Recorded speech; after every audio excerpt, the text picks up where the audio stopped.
For years, my family believed I was wasting my life, chasing a dream they couldn't understand. They saw me as the daughter who'd never measure up, lost in a world of code and computers. But in the shadows, I was building something monumental, a $200 million company that would change healthcare forever. My name is Sarah Collins, and this is the story of how I proved myself when no one else saw my worth.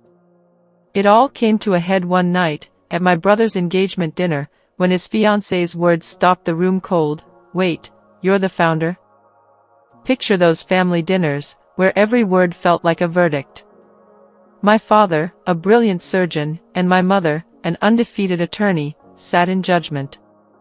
My brother, Michael, was their pride, his every achievement a trophy on their shelf. But me? I was the disappointment, my passion for coding dismissed as a childish hobby. "Sarah, focus on something real," they'd say, their eyes heavy with doubt. I'd sit there, forcing a smile, hiding the fire inside me.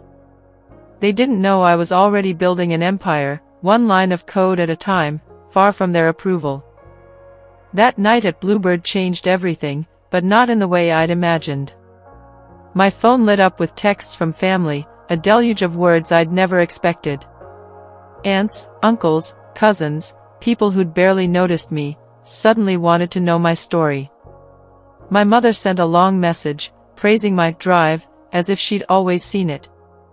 My father's was shorter, formal, like a surgeon's note. "Proud of you, Sarah." I scrolled through them, sighing, their words feeling like too little, too late. They saw the founder now, not the dreamer who'd fought alone. I didn't reply, not yet.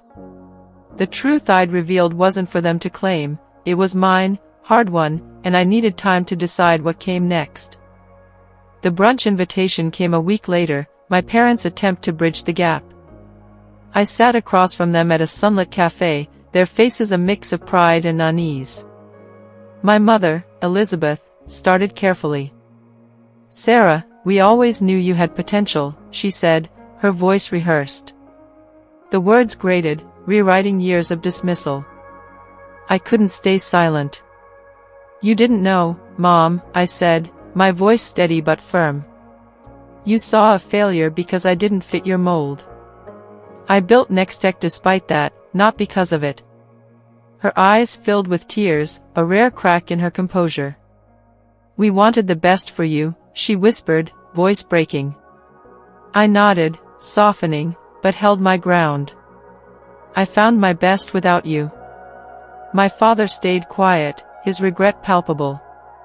Days later, Michael showed up at my penthouse, a bottle of wine in hand. "I was an ass," he said, his cardiologist's confidence gone. "I bought their narrative, Sarah, and I'm sorry." We talked for hours, laughing over old memories, finding common ground in our drive to help others, him with surgeries, me with code. He admitted he'd envied my freedom to choose my path. That night, we weren't the golden sun and the disappointment, we were just siblings, rebuilding what we'd lost. Looking back, my journey wasn't about proving my family wrong, it was about proving to myself that I was enough. That realization drives me now, every day, to light the way for others. At a STEM workshop last month, I stood in a room full of young women, their eyes bright with dreams like mine once were. I shared my story, not as a boast, but as a beacon. You don't need permission to chase what sets your soul on fire. I high-fived a girl who'd just coded her first game, her grin reminding me of my 16-year-old self, coding in secret. Then there's Emily, my mentee, whose courage humbles me. She built an app to help teens track mental health, inspired by her own struggles. I watched her demo it, her fingers trembling but her voice steady, and I saw a future leader. Her app's now in beta, downloaded by hundreds, changing lives one notification at a time. Mentoring these girls isn't just giving back, it's healing the part of me that felt unseen. They're coding their own paths, defying doubts like I did, and I'm here to tell them they're not alone. My success with Nextech, $215 million, lives saved, wasn't the end, it was the start of something bigger, empowering dreamers to believe in themselves, no matter who says they can't. As I sit here, writing in my journal, Chicago's skyline glowing beyond my window, I'm struck by how far I've come. My family's doubt once felt like chains, each dinner a reminder I'd never measure up. My father's voice, "Get a real job," and my mother's pitying glances cut deep, but they didn't break me. They forged me. Every night spent coding, every rejection I turned into resolve, built Nextech into an empire that saved lives. But more than that, it built me into someone who doesn't need applause to know her worth. Michael's apology, Lauren's friendship, Emily's triumph, they're gifts I didn't expect, connections that remind me healing doesn't mean perfection. It means choosing to keep the door open, even when it hurts. I used to dream of the day my family would see me, but now I see myself clearly. Success isn't a dollar sign or a title, it's the lives I've touched, the girls I've inspired, the truth I've claimed. If you're watching this, chasing a dream no one understands, know this, your path is yours alone, and it's worth every step. Don't wait for validation, build it, line by line, moment by moment. Believe in your path, because I believe in you. Subscribe to hear more stories like mine, because we're just getting started. If you've ever faced doubt, family, friends, or your own voice telling you you're not enough, share your story below. Your words might light someone else's way. Like this video, subscribe for more, and share it with someone chasing their dreams. Next week, I'll reveal 5 lessons I learned building a $200 million company from nothing. Let's keep building together. At 17, I overheard the truth that broke my heart. "She's throwing her potential away, James," my mother whispered. Computers? That's not a career. Their words stung, but they lit a spark. Alone in my room, I poured my pain into code, teaching myself to create what they couldn't see. Night after night, I built, driven by a quiet defiance. I wasn't just coding, I was crafting my own worth, proving to myself what they refused to believe. That determination carried me forward, to a moment they'd never see coming, when my truth would finally be undeniable. I grew up in Highland Park, a polished suburb north of Chicago where perfection wasn't just expected, it was demanded. Our home was stunning, all gleaming hardwood and manicured lawns, but it felt like a stage for judgment. My father, Dr. James Carter, was a surgeon other doctors revered, saving lives with precision. My mother, Elizabeth, ruled courtrooms as a corporate attorney, her name synonymous with victory. Then there was Michael, my older brother, the golden son who followed Dad into medicine without a single misstep. At 40, he was their pride, their proof of success. Family dinners weren't for bonding, they were for reporting.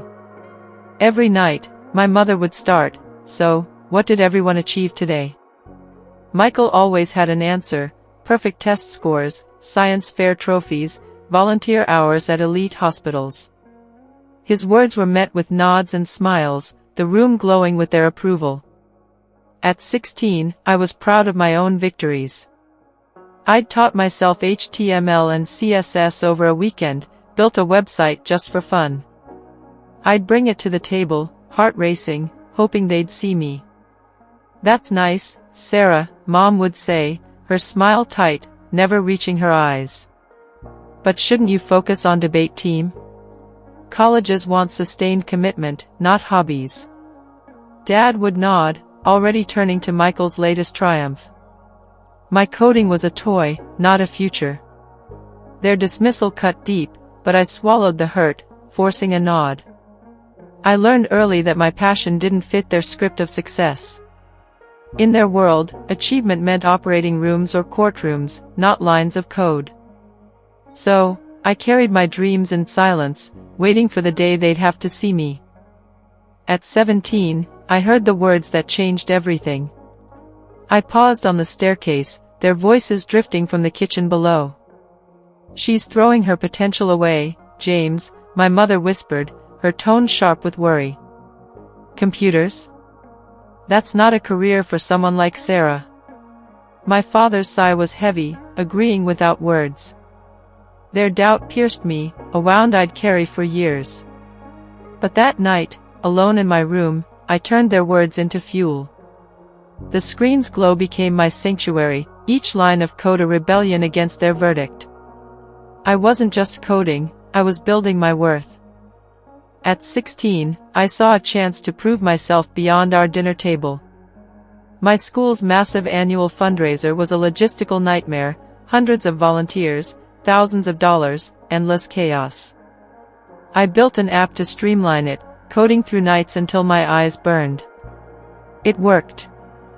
Volunteers used my software, and the event coordinator, Mrs. Thompson, was stunned. "Sarah, this cut our planning time in half," she said, her voice warm with awe. "You have a gift." For the first time, someone saw what I could do. I carried that praise home, clutching it like a lifeline, hoping my parents would finally understand. At the school's gala, Mrs. Thompson told them, "Your daughter's talent is remarkable." I held my breath, waiting for their pride. But my mother's response was diplomatic, distant. "Oh, Sarah has many interests, but we're guiding her toward law school prerequisites." My father nodded, uninterested, his eyes already on Michael, who was being toasted for his early acceptance to an Ivy League pre-med program. Their dismissal was a quiet devastation. I stood there, invisible, as relatives clinked glasses for Michael's future. My app had changed lives, but to them, it was a distraction, a childish whim unworthy of their attention. That night, I made a vow, I'd build something so undeniable they couldn't look away. Not for their approval, but for myself. I'd show the world what I was capable of, even if my family never saw it. Each line of code became a step toward that promise, a silent rebellion against the weight of their expectations. I wasn't just a disappointment, I was a dreamer, and I was just getting started. The regional coding competition was my turning point. At 17, I'd spent months building an inventory management system, pouring my heart into every function. The finals fell on the same day as Michael's medical school acceptance party. "We're sorry, Sarah," my mother said, not looking sorry at all. "Your brother's worked his whole life for this. You understand, right?" I competed alone, the only student without family in the stands. When I won first place, the judges, real software engineers, praised my vision. "You're going places, Sarah," one said. I clutched that trophy, a symbol of my worth. But at home, the house was alive with celebration for Michael. I slipped in quietly, my victory unnoticed.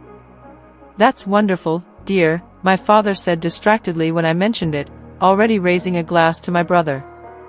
I didn't push. Instead, I tucked the trophy into my closet, its gleam hidden behind old sweaters.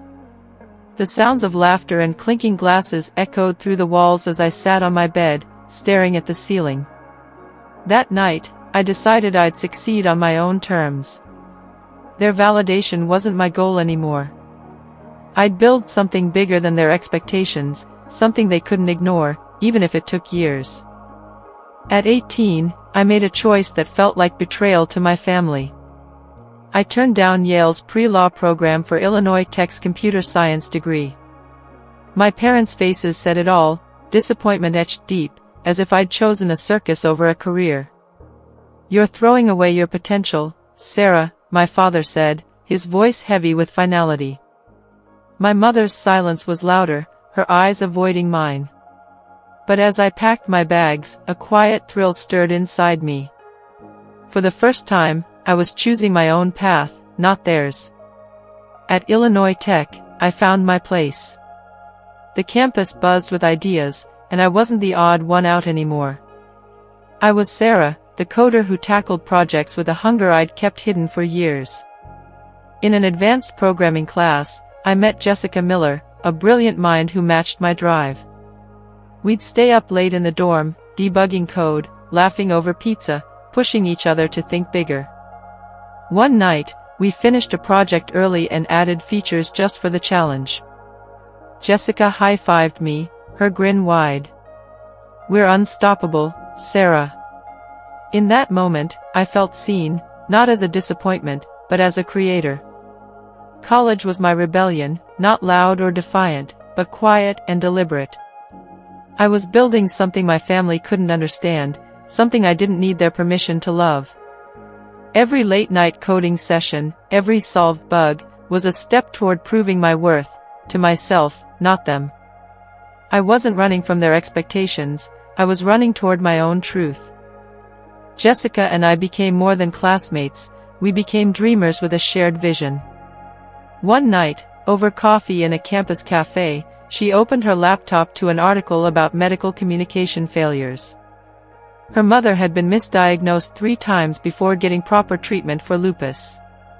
Doctors save lives, Jessica said, frustration in her voice, but they can't talk to each other, or to patients. That sparked something in us. What if we could fix that? We started sketching ideas on napkins, crude diagrams of a platform that could streamline how doctors and patients shared information. We called it NextTech. We worked out of Jessica's parents' garage in Chicago, a cramped space filled with hope and empty coffee cups. Her family brought us sandwiches, asked about our progress, believed in us when mine didn't. We coded until dawn, fueled by a dream bigger than ourselves. We entered entrepreneurship competitions, pitching to rooms full of skeptical investors. 2 college kids fixing healthcare, they'd scoff. But our demos spoke louder, clean interfaces, real solutions. We won enough prize money to file patents and incorporate our business. A professor connected us with Dr. Harriet Chin, a hospital administrator who saw our beta and said, "This could save lives." How soon can we start? Our first contract was with her hospital, a small regional center. Then came another, and another. We hired our first employee, Tyler, a coder as passionate as we were. NextTech was growing, not just as a company, but as a force for change. We weren't just building software, we were building trust in a broken system. Every milestone, our first patent, our first $1 million in revenue, was a quiet victory I kept from my family. They thought I was in tech support, scraping by. I let them believe it. My success was mine, not theirs to claim or dismiss. Growth came with growing pains. Just as NextTech started gaining traction, we hit a wall. An early investor, someone we'd trusted, pulled out at the last minute. Too risky, their email read. I stared at the words, my stomach sinking. We couldn't pay rent, let alone our team. Jessica and I sat in our tiny office, surrounded by unpaid bills, questioning everything. I paced the room, heart pounding, wondering if my family was right, maybe this was a mistake. I took a risk that could have ended us, a personal loan, high interest, all on my name. It felt like signing my future away. Desperate, I turned to Professor Daniels, who'd seen potential in me from day one. I found him in his office, books stacked high. "I'm failing," I admitted, voice breaking. He handed me a worn copy of a startup memoir, saying, "You're not failing, Sarah. You're learning. Keep going." His words steadied me. That loan bought us time, and a month later, a hospital chain signed on after seeing our demo. Their doctors used NextTech to catch a medication error, saving a patient's life. That contract saved us. We paid off the loan, hired more staff, and kept building. But I never told my family about the close call. They didn't need to know how close I came to breaking, or how I found the strength to keep going. That strength wasn't theirs, it was mine, forged in the quiet moments when I chose to believe in myself. Family dinners were a tightrope walk. My parents would ask, "How's your job, Sarah?" their tone dripping with pity. I'd say, "It's fine," dodging details, letting them picture me in some entry-level IT role. They'd nod, satisfied with their version of me, then turn to Michael's latest medical triumph. I'd sit there, silent, knowing NextTech was saving lives across the country. Back in my apartment, I'd open my laptop, watching user growth stats climb, hospitals adopting our platform, patients safer because of us. Those numbers were my truth, my quiet rebellion against their doubt. By 30, I'd built something extraordinary in the shadows. Nextech wasn't just a startup anymore, it was a force, with 70 employees and contracts serving over 300 hospitals nationwide. Our platform slashed communication errors by 43%, saving lives with every update we pushed. The numbers were staggering, but they were real, proof that my quiet rebellion was changing the world. Jessica and I faced a pivotal moment when a tech giant offered $30 million to buy us out. I sat in their sleek boardroom, surrounded by executives twice my age, their smiles polished but predatory. They wanted our code, our vision, our future. But Nextech wasn't just a product, it was my proof, my purpose. I looked them in the eyes and said, no. We're building something bigger. Instead, we took a $30 million investment from Sierra Partners, a deal that valued our company at over $100 million. It gave us the fuel to scale without losing control. We hired more coders, expanded our servers, and watched hospitals report fewer errors, better outcomes. Every milestone felt like a brick in the empire I was constructing, not for applause, but for impact. My family had no idea. They still saw me as the daughter stuck in a dead-end job, tinkering with computers. I let them believe it, because this success was mine, forged in silence, away from their judgment. Each line of code, each contract signed, was a step toward a truth they couldn't dismiss. I wasn't proving them wrong, I was proving myself right. My two worlds couldn't have been further apart. At family gatherings, I was still the underachiever, the one they pitied. I'd show up in my old college car, wearing simple clothes, dodging their questions with vague answers. "How's your little tech job, Sarah?" my uncle would ask, his tone dripping with condescension. "Fine," I'd say, swallowing the urge to tell them about the hospitals using my platform, the lives we'd saved. My mother was the worst. At Christmas, she'd pull me aside, her wine glass in hand, and say, "Sarah, Michael's friend Mark is single. He's a neurologist, very successful. I could arrange a meeting." The subtext was clear, if I couldn't be successful, maybe I could marry it. I'd nod, change the subject, and drive back to my real life.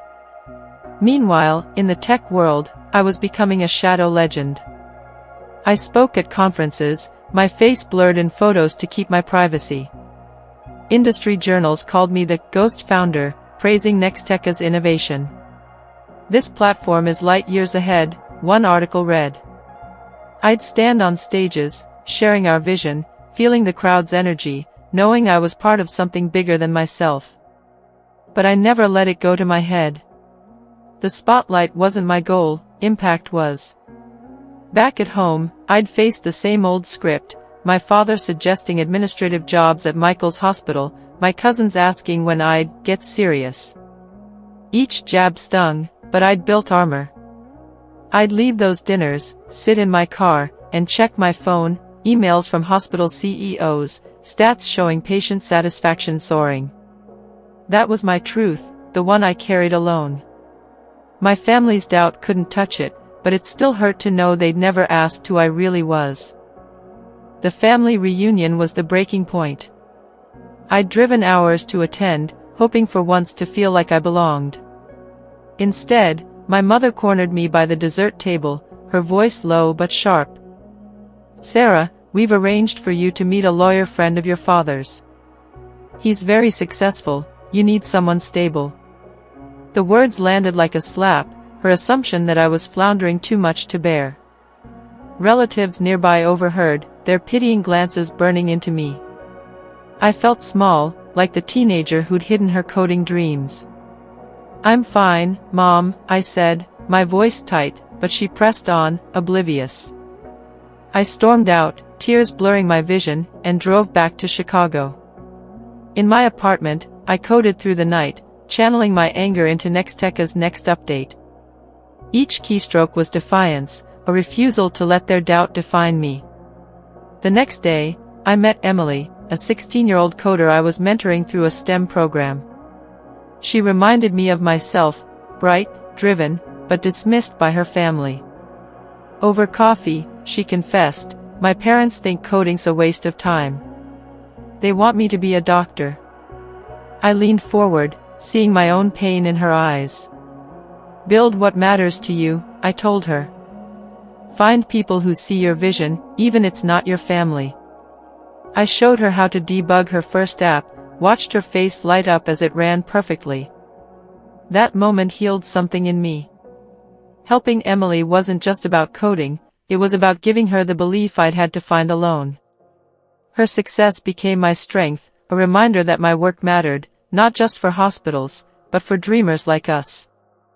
Late at night, when the world was quiet, I'd open my laptop and lose myself in Nextech's stats.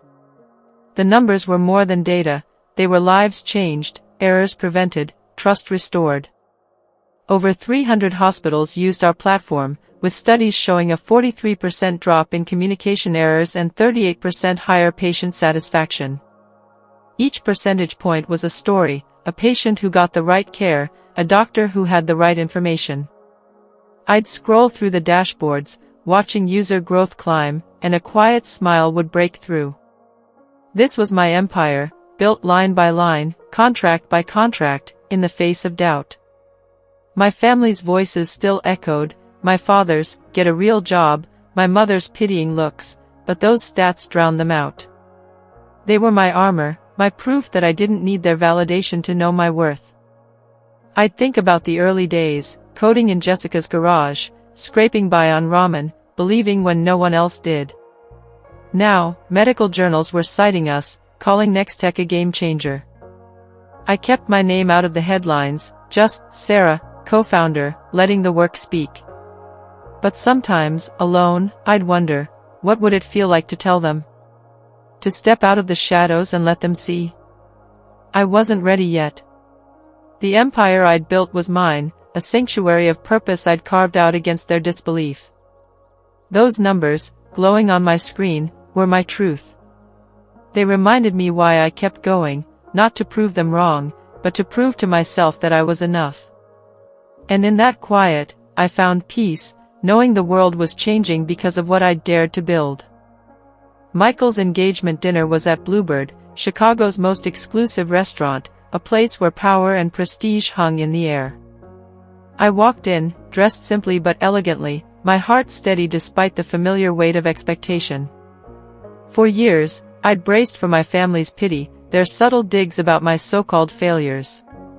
Tonight felt different, though I couldn't place why. I'd built Nextech in silence, a $200 million empire they knew nothing about. This dinner wasn't about proving them wrong, it was about being true to myself.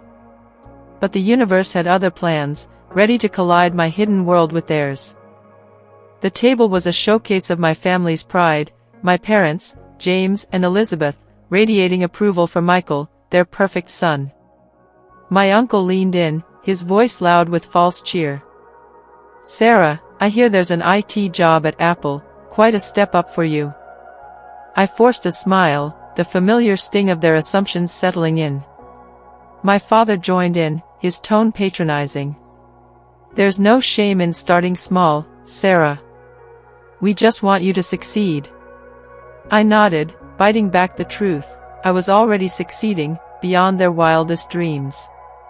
Across the table, Lauren Winters, Michael's fiancée, watched me closely. She was poised, elegant, a director at Horizon Health Technologies, the company negotiating to buy Nextech for $215 million. I'd never met her in person, our deal was handled through intermediaries.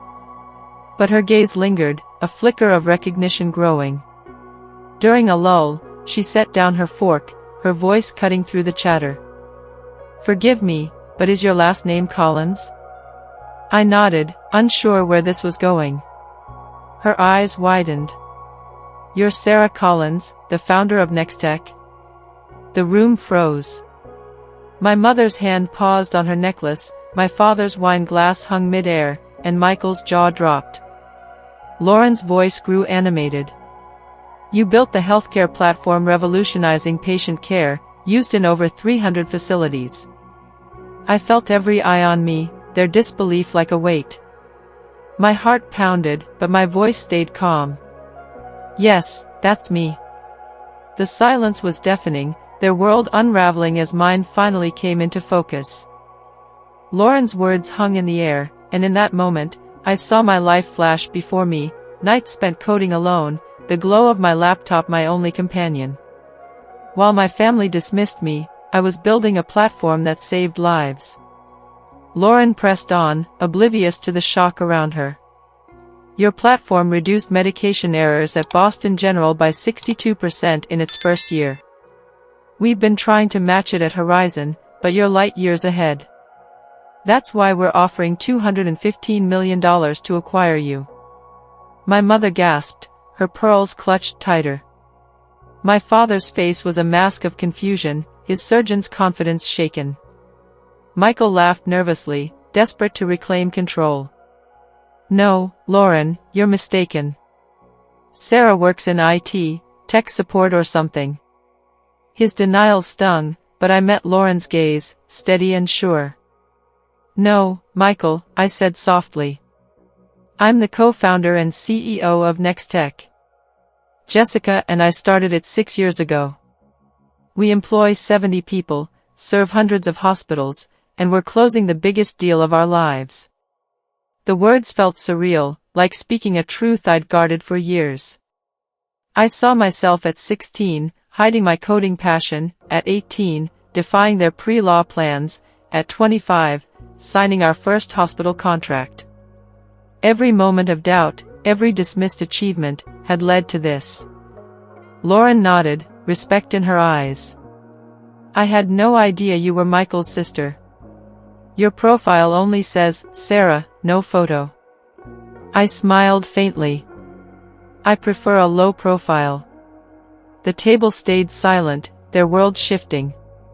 My truth wasn't just mine anymore, it was undeniable, a force they couldn't ignore, no matter how hard they tried. The silence broke as my father cleared his throat, his voice unsteady. Sarah, we always pushed you to excel. Clearly, it worked. His attempt to claim credit felt like a betrayal, rewriting history to soothe his pride. I looked at him, my voice calm but firm. You didn't push me to excel, Dad. You pushed me to be someone else, someone who fit your idea of success. My mother's eyes glistened, but she said nothing. Michael stared at his plate, processing. The table was a sea of stunned faces, relatives whispering, their pity replaced by awe. I didn't need their approval anymore, but speaking my truth felt like freedom.